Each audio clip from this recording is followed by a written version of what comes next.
বিএনপির নেতা কর্মীরা এসে দুঃখ প্রকাশ করে, আমরা কাদের জন্য শ্রম দিলাম, আমরা কাদের জন্য এই রক্ত শ্রম ঘাম আমরা কোথায় দিলাম।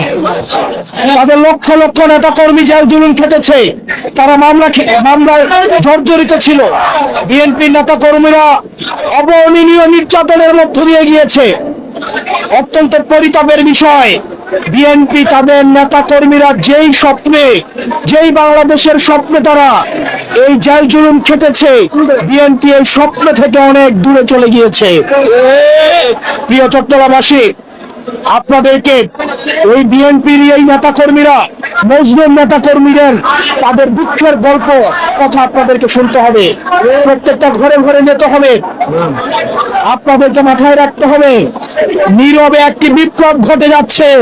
প্রত্যেকেই এনসিপিতে আসতে যাচ্ছে। বিএনপির অসংখ্য নেতা কর্মী তারা বিএনপিতে যোগ দিতে, আমাদের এনসিপিতে যোগ দিতে যাচ্ছে। তারা হয়তো অনেকেই লজ্জা এখন বলতে পারে না। আপনারা তাদের কাছে যাবেন, প্রত্যেকটা কমিটির যারা নেতা কর্মী আছে তাদের কাছে আমাদের এনসিপির দাওয়াত পৌঁছে দিবেন।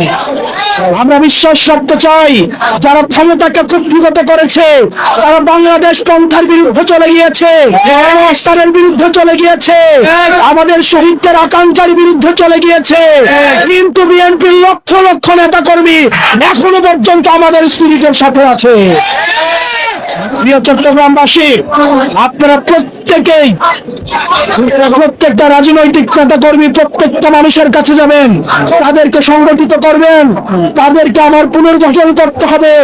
এই পুনর্গঠনের মধ্য দিয়ে আমাদের যে অনাকাঙ্ক্ষিত বাংলাদেশ কাছ থেকে যে স্বপ্ন থেকে আমাদেরকে পিছিয়ে দেওয়া হচ্ছে, সেই বাংলাদেশ অবশ্যই আমরা অর্জন করবো ইনশাআল্লাহ। এই প্রিয় চট্টগ্রামে অসংখ্য নারী নেত্রী জুলাইয়ের রাস্তায় নেমে এসেছিল, কিন্তু এটা আমাদের ফেইলিয়র।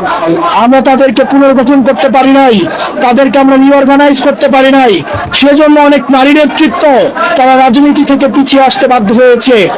সেজন্য নারী নেতৃত্বের মধ্যে যারা আছেন, আপনাদেরকে অনুরোধ করব, চিটাগংয়ের যে নারী শক্তি রয়েছে, নারীদের মধ্যে যে নেতৃত্বের যেই ক্ষমতা রয়েছে, দক্ষতা রয়েছে, আপনারা প্রত্যেকটা নারীর কাছে যাবেন, তাদেরকে পুনর্গঠিত করে রিঅর্গানাইজ করে আমাদের বৃহত্তর যে লক্ষ্য, আমাদের পুনর্গঠিত বাংলাদেশের যে লক্ষ্য, এই লক্ষ্য নারীদেরকে আপনারা অংশগ্রহণ করাবেন।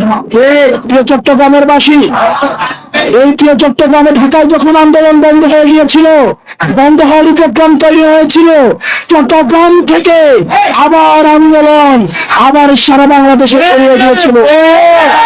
আমরা বিশ্বাস করতে চাই, চট্টগ্রামে এনসিপির যে বসন্ত চট্টগ্রামে সম্প্রসারিত হয়েছে, সেই বসন্ত সারা বাংলাদেশের প্রত্যেকটি পথে-প্রান্তরে, প্রত্যেকটি জেলা উপজেলায়, প্রত্যেকটি হাটে পথে প্রান্তরে ছড়িয়ে যাবে। এবং আমাদের আহ্বায়ক জনাব নাহিদ ইসলাম, উনি ঘোষণা দিয়েছিল 10 বছরের মধ্যে যদি বাংলাদেশের কাঠামোগত পরিবর্তন না হয়, তাহলে উনি রাজনীতি ছেড়ে দিবেন।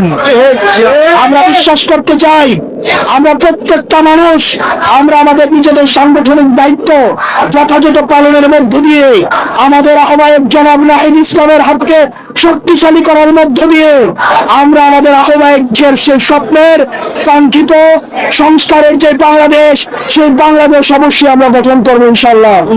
আপনারা সবাই ভালো থাকবেন, সুস্থ থাকবেন। আপনাদের সাথে লড়াইয়ের সংগ্রামে আবার দেখা হবে। ইনকিলাব ইনকিলাব ইনকিলাব ইনকিলাব।